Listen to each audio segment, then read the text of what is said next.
கோவையில் பாரம்பரிய கலை நிகழ்ச்சிகளுடன் அரசு பொருட்காட்சி இன்று தொடங்கியது.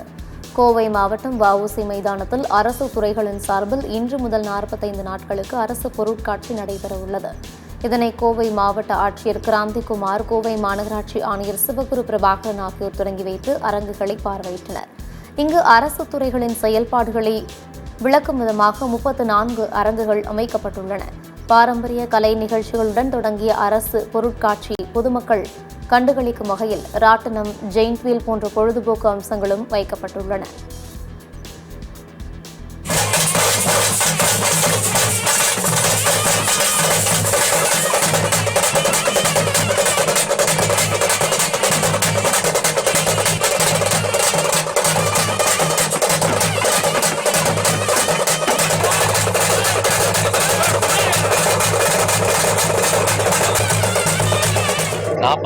நாட்கள் இந்த பொருட்காட்சி நடக்கும். பொதுமக்கள் அனைவருமே இங்கே அரசு திட்டங்கள் பற்றி ஒரு விழிப்புணர்வு கொண்டு இது முழுமையாக பயன்படுத்துமாறு கேட்டுக்கொள்கிறோம். போன ஆண்டு ஒரு 2,18,000 பேர் இங்கே இது பயனடைந்துள்ளார்கள். இந்த ஆண்டுமே அதோட அதிகமாக வருவாங்கன்னு நாங்கள் எதிர்பார்க்கிறோம்.